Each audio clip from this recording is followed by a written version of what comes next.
कृष्णं वन्दे जगद्गुरुं माधव त्रिभुवन जनप्रियम् कृष्णं वन्दे जगद्गुरुं माधव त्रिभुवन जनप्रियम् कृष्णं वन्दे जगद्गुरुं माधव त्रिभुवन जनप्रियम्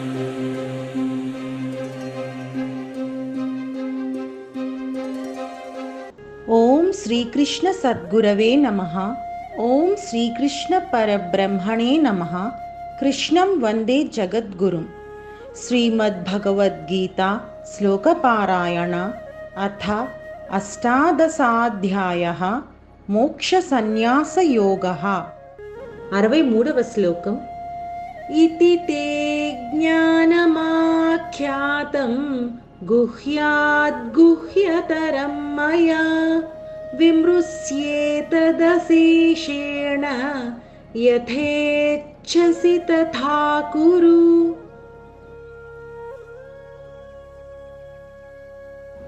పద విభజన.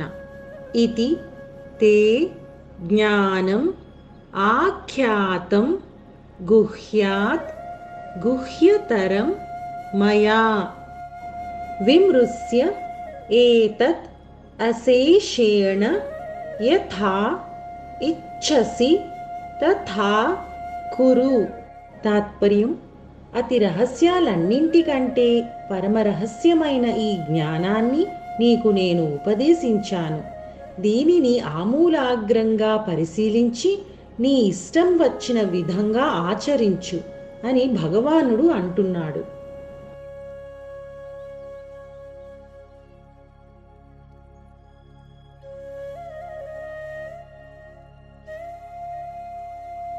శ్రీకృష్ణ పరమాత్మ గీతాశాస్త్రం అంతటినీ ఉపదేశించి చివరికి దానిని అతి రహస్యమైన విద్యగా వర్ణించాడు. అంటే గుహ్యాతి గుహ్యతరం అని చెప్పాడు. ఉపనిషత్ సారమైనటువంటి ఈ మహాజ్ఞానాన్ని సద్గురువులు అతి గోప్యంగా ఉంచుకొని అధికారులైనటువంటి సత్శిష్యులకి మాత్రమే ఉపదేశిస్తారు. అంటే ఈ సద్గురువులకి ఏమైనా పక్షపాతమా? అందరికీ ఎందుకు ఉపదేశించరు, కొంతమందికే ఎందుకు ఉపదేశిస్తారు అంటే ఈ భగవద్గీత ఆస్వాదించడానికి నేర్చుకోవడానికి కూడా కొంత అర్హత కావాలి. ఉదాహరణకి పోస్ట్ గ్రాడ్యుయేషన్ చదవాలి అనుకోండి, ముందు డిగ్రీ చదవాలి కదా. డిగ్రీ చదివిన తర్వాత పోస్ట్ గ్రాడ్యుయేషన్కి వెళ్తాం. అలాగే భగవద్గీత చదవడానికి కూడా ఒక అధికారం, ఒక అర్హత అంటూ ఉండాలి.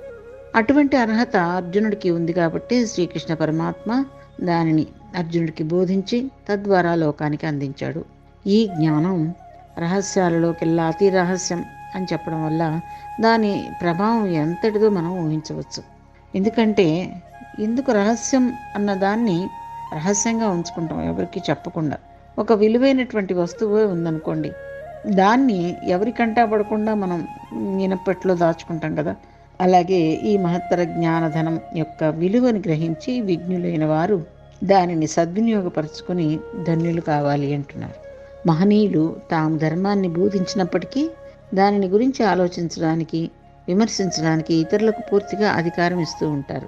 వారు చెప్పిన బోధన పూర్వాపర విచారణ లేకుండా, స్వయంగా దానిని గురించి ఆలోచించకుండా అమాంతం గ్రహించండి అని ఇతరులకు ఎవరు చెప్పరు. ఈ భగవద్గీత నేర్చుకోవాలి అంటే కూడా దానికి ఒక తపన కూడా ఉండాలి, పట్టుదల అది కూడా ఉండాలి. ఏదీ లేకుండా మనకి ఏదీ రాదు. మహాత్ములైనటువంటి గురువుల యొక్క లక్షణం ఇదే. ఏంటంటే వెంటనే చదివేసేయండి, చెప్పేయండి కాదు, ముందు చెప్పి మీరు కూడా ఆలోచించండి అని చెప్తారు. ముఖ్యంగా ఏంటంటే మనకి సాహిత్యం 3 రకాలు ఉంటుంది. ఒకటి వేద సంహితం అంటారు, రెండోది మిత్ర సంహితం, మూడోది కాంతా సంహితం. వేద సంహితం అంటే వేదాలు ధర్మం చెర, సత్యం వద అంటే అదొక ఆర్డర్, రాజు యొక్క ఆర్డర్ అన్నమాట, ఇచ్చినట్టుగా వేదాలు చెప్తాయి. అదే ఇతిహాసాలు ఉన్నాయి, ఇవి ఆర్డర్ ఇవ్వవు. మిత్ర సంహిత మిత్రుల్లాగా నువ్వు చెప్పేదంతా చెప్పి నువ్వు ఆలోచించు, నువ్వు కూడాను ఇలా అయితే బాగుంటుంది కదా అంటారు. బలవంతం చెయ్యరు అనమాట. ఇష్టమైతే దాన్ని స్వీకరించాలి అవతల వాళ్ళు, అంతేగాని బలవంతంగా నువ్వు చెయ్యి ఏమైనా సరే చేసి తీరు అని చెప్పరు. అలాగే మూడోది కాంతా సంహితలు ఉంటాయి, అవి కావ్యాలు. అవి ఏమిటంటే భార్య భర్తని తన వైపుకు తిప్పుకోవడానికి, అంటే మంచి మార్గంలోకి తిప్పుకోవడానికి తన అందంతో, తెలివితేటలతోటి ఏ విధంగా అయితే భర్తని తన వైపుకి తిప్పుకుంటుందో, అలా కావ్యంలో కూడా ఒక మంచి విషయాన్ని అందంగా అలంకారాలతోటి, మంచి మంచి సమాసాలతోటి చెప్పడం జరుగుతుంది. అయితే చెప్పేది మూడు ఒకటే. అది వేద సంహితమైన, అలాగే మిత్ర సంహితమైన, కాంతా సంహితమైన మంచి చేయమని చెప్తారు. కాకపోతే చెప్పే విధానంలో వేరుగా ఉంటుంది. మరి ఇతిహాసాలు అనేవి మిత్ర సంహితలు కాబట్టి చెప్పి నువ్వు ఆలోచించుకో, ఇలా చేస్తే బాగుంటుంది అని చెప్తారనమాట. మిత్రుడు చెప్పినట్టు చెప్తారు. అందుకని ఇక్కడ కూడా నువ్వు ఆలోచించుకో అని చెప్తున్నాడు. మహాత్ములైనటువంటి గురువులు ఒక్క లక్షణం అలా ఉంటుందన్నమాట. గురువు బోధించిన దానిని శిష్యుడు తన సొంత పరిజ్ఞానంతో, నిజ సంస్కారంతో చక్కగా పరిశీలించి, విచారణ సలిపి, పూర్వపరాలను విమర్శించి, ఆ తర్వాత దానిలో తనకి నచ్చిన దాన్ని గ్రహిస్తాడనమాట. ఇటువంటి స్వాతంత్రం పూర్వపు గురువులు తమ శిష్యులకి ఇచ్చారు. ఈ పద్ధతికి అనుగుణంగానే గురువు అంటే గురువులకే గురువు అయినటువంటి కృష్ణ పరమాత్మ కూడా వ్యవహరించాడు. కృష్ణ పరమాత్మ అర్జునుడికి బోధింపవలసినటువంటి దాని అంతా బోధించి చివరికి, ఓ అర్జున, నాపై భక్తి చేత, విశ్వాసం చేత, గురుత్వం చేత నేను చెప్పిన దాన్ని అంతటినీ నీవు కళ్ళు మూసుకొని గ్రహించాలని నేను చెప్పట్లేదు. నీవు సొంతగా దానిని చక్కగా విమర్శించు, వివేచించు, ఆలోచించు, ఆ తర్వాతే నీకు నచ్చిన దాన్ని గ్రహించు అన్నాడు. అలా చెప్పి తన విశాల భావాన్ని, ఔదార్యాన్ని ప్రకటించాడు. అంటే తను ఏదో ఆర్డర్ చేసినట్టుగా చేయలేదు. తర్వాత నీ ఇష్టం అన్నాడు. అంటే చెప్పింది ఏ స్థాయిలో ఉన్నవాడు చెప్పాడు? పరమాత్మ చెప్పాడు. ఇంకా నీ ఇష్టం అన్నాడు కదా అని చెప్పి మన ఇష్టం వచ్చినట్టుగా ఉంటే అది ఎంత సమంజసం? పరమాత్మ చెప్పింది మంచిగా చెప్పినప్పటికీ కూడా మనం అది ఆచరించాల్సిందే కదా. ఆయన చక్కగా చెప్పాడు ఔదార్యంతో, పోన్లే నువ్వు ఆలోచించు, నీ ఇష్టం అన్నాడు.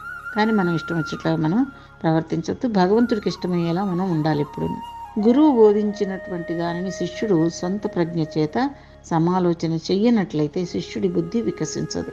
ఇది అంతా కూడా ఆలోచించే భగవానుడు పై వాక్యాలని చెప్పడం జరిగింది. అంతేకాకుండా బోధలో పటుత్వము, యథార్థము లేనట్లయితే అటువంటి వాక్యాలను ధైర్యంగా ఎవరు చెప్పరు. అంతా చెప్పి నీ ఇష్టం అని ఎవరంటారు? అది మంచి ఉంది కాబట్టే నా మాట వినకపోతే నీ ఇష్టం. మధ్యలో అన్నాడు కూడా భగవంతుడు, నా మాట వినకపోతే చెడిపోతావు బాబు అని అన్నాడు కూడా. గీత బోధ యొక్క పరమ ప్రామాణ్యత్వం, సత్యత్వం దీని చేత సువ్యక్తం అవుతోంది.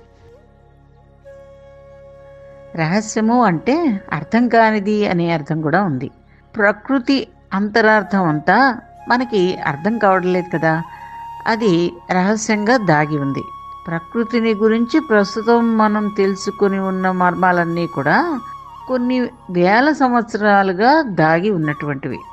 ఉదాహరణకి విద్యుత్ శక్తిని ఉత్పత్తి చేసే పద్ధతి మనకి ఇప్పుడు తెలిసింది, కానీ ప్రకృతిలో ఇంతకు ముందే దాగి ఉంది. అది ఇప్పుడు బహిర్గతం అయింది. బోధపడిన దాన్ని బోధించేదే శాస్త్రం. ప్రకృతిని గురించి అటువంటి శాస్త్రాలు ఎన్నో ఉన్నాయి. మానవ జీవితాన్ని గురించినటువంటి శాస్త్రం కూడా ఉంది. అది బ్రహ్మ విద్య అనే యోగ శాస్త్రం. ఈ పని చెయ్యి, ఈ పని చెయ్యకూడదు అని ఆజ్ఞాపించే విషయాలు ఎన్నో ఉంటాయి అందులో. అంతేకాదు, ఈ పని ఎందుకు చెయ్యాలి, ఆ పని ఎందుకు చేయకూడదు అనే విషయాలు కూడా ఉంటాయి. ఇలా యుక్తిపూర్వకంగా బోధించేదే శాస్త్రం. గుడ్డి నమ్మకాన్ని శాస్త్రం ఆమోదించదు. గుడ్డి నమ్మకాన్ని త్వరలో పోగొట్టుకోవచ్చు, కానీ యుక్తికి, అనుభవానికి తగి ఉన్న సిద్ధాంతాన్ని ఎవరూ కదిలించలేరు.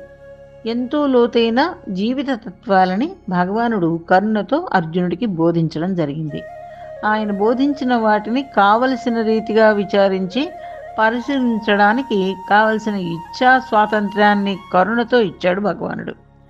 అందుకే అతి రహస్యమైన శాస్త్రాన్ని నీకు బోధించాను, బాగా ఆలోచించి నీకు ఎలా తోస్తే అలా చెయ్యి అన్నాడు. మనిషికి 3 పారతంత్ర్యాలతో పాటు ఒక స్వాతంత్రం కూడా ఉంది. ప్రకృతికి, స్వభావానికి, ఈశ్వరుడికి అతడు వసుడై ఉంటాడు. అయినా కూడా మనిషికి దేవుడిచ్చిన వరము ఒకటి ఉంది. అదేంటంటే స్వతంత్రంగా తన ఇచ్ఛతో ఎన్నికను చేసుకోవడం. దాన్ని ఉపయోగిస్తూ ఈశ్వరుడికి ఇష్టమయ్యే తీరులో పనిచేయడం అనేది ఒకటే ఈ 3 పారతంత్ర్యాల నుంచి విడదీయగలుగుతుంది. ఇది చాలా రహస్యమైన జ్ఞానం అని అనడానికి గొప్ప కారణం ఉంది. ఒట్టిగా మాటలతో అర్థం చేసుకునేది కాదు ఇది. దాన్ని సొంతగా అనుభవించే తీరులో ఆకళించుకోవాలి. ఈ విషయాలన్నీ చెప్తున్నది సామాన్యమైన వ్యక్తి కాడు. సాక్షాత్తు యోగీశ్వరుడే భక్తుడి ఆత్మలో ఆత్యంతిక సత్యం తాలూకు స్పందనలను కలిగిస్తున్నాడు. మొదట ఈశ్వరుణ్ణి దర్శిస్తే అప్పుడు మాయ, అన్ని జీవాలు, వాటి సంక్లిష్టమైన పనులు అన్నీ అతని నుంచే ఏ విధంగా వచ్చాయో అర్థమవుతుంది. ఈ లోచూపు రాగానే అంతర్ముఖం అన్నమాట. అది కనుక కలగగానే సృష్టితోనూ అహంకార మార్గదర్శకత్వంలో నడిచే పనులతోనూ తాను బంధితుడవుతున్నట్లుగా భక్తుడు అర్థం చేసుకోగలుగుతాడు. ప్రకృతి ప్రభావంతో బయటి వస్తువుల దిక్కుగా పోతున్న తన చేతనత్వాన్ని వెనక్కి తిప్పి భగవంతుడిలోకి ప్రవహింపజేస్తే అతడికి విముక్తి లభిస్తుంది. మరి ఈ కర్మ నియమం ఎలా అర్థమవుతుంది అంటే ఆగమశక్తి వికసిస్తేనే అర్థమవుతుంది. అంతేకాని ఇది మామూలుగా చెప్పినంత మాత్రాన లేదా విన్నంత మాత్రాన అర్థమైనట్టు ఉన్నా కూడా అర్థం కాదు, పట్టుబడదు. ఈ సత్యాన్ని సాక్షాత్కరించుకొని విముక్తిని సంపాదించదలుచుకోవడం అనేది కానీ లేదా దీనికి వ్యతిరేకంగా పనిచేస్తూ బానిసతనంలో ఉండదలుచుకోవడం అనేది కానీ పూర్తిగా సాధకుడి ఇష్టమే.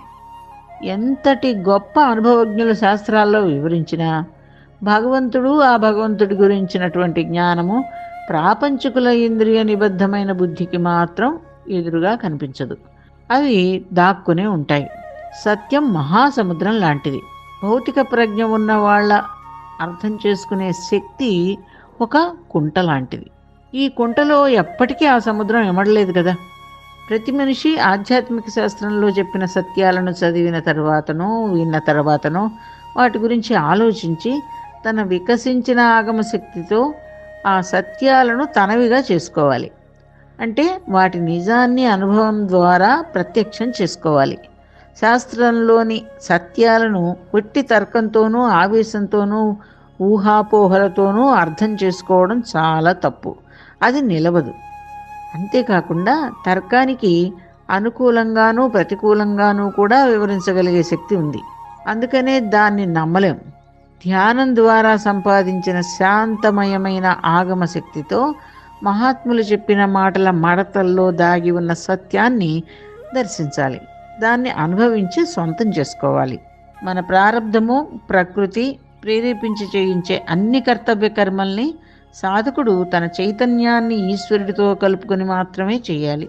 అప్పుడే సృష్టి ప్రయోగించే మాయల చిక్కుల నుండి విడిపడడం జరుగుతుంది. ప్రతివాడు స్వతంత్రుడే అయినప్పటికీ నిమిత్తమాత్రుడే. 62వ శ్లోకంలో చెప్పిన గొప్ప సలహాను పాటిస్తూ పని చేయడానికి అతనికి స్వాతంత్రం ఉంది. కాకపోతే అహంకార ప్రభావానికి, ఇంద్రియ చేతనత్వానికి లొంగి పారతంత్ర్యంలోనే ఉండిపోవడానికి కూడా అతనికి స్వాతంత్రం ఉంది. అందుచేతనే సాధకుడు తనకున్న ఈ ఎన్నిక శక్తిని తప్పుగా ఉపయోగించుకోకూడదు. సరిగ్గా ఎంపిక చేసుకోవాలన్నమాట. తాను ఏం చేస్తున్నాను, ఏం చెయ్యాలి, ఏం చేస్తే మనకి మంచిదవుతుంది అన్నది ఆలోచించి మరి ఆ పనిని మనం చేయగలగాలి. అశేషేణ అని చెప్పడం చేత ఒకంత విచారణతో ముగించవలదని పూర్తిగా సర్వ విధాల సమస్త ప్రమాణాలతోటి విచారించమని అర్జునుడికి తెలిపినట్టయింది.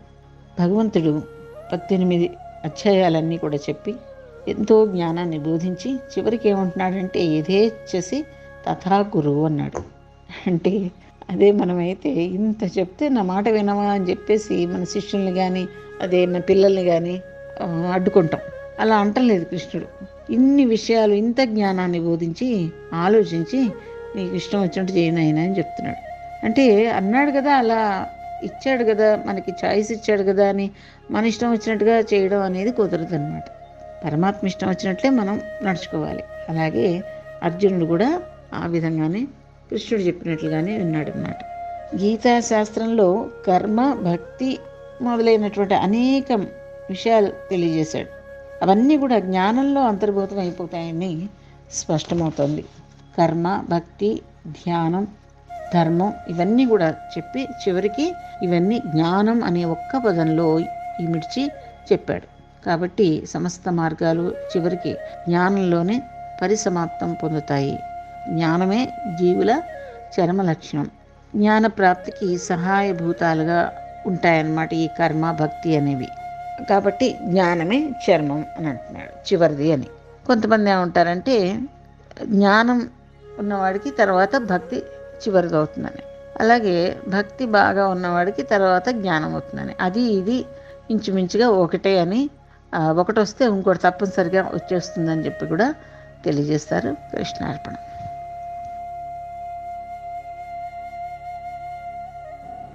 इति ते ज्ञानमाख्यातं गुह्याद्गुह्यतरं मया विमृश्येतदशेषेण यथेच्छसि तथा कुरु. इति ते ज्ञानमाख्यातं गुह्याद्गुह्यतरं मया विमृश्येतदशेषेण यथेच्छसि तथा कुरु. इति ते ज्ञानमाख्यातं गुह्याद्गुह्यतरं मया विमृश्येतदशेषेण यथेच्छसि तथा कुरु. इति ते ज्ञानमाख्यातं गुह्याद्गुह्यतरं मया विमृश्येतदशेषेण यथेच्छसि तथा कुरु. इति ते ज्ञानमाख्यातं गुह्याद्गुह्यतरं मया विमृश्येतदशेषेण यथेच्छसि तथा कुरु. जय श्री कृष्ण.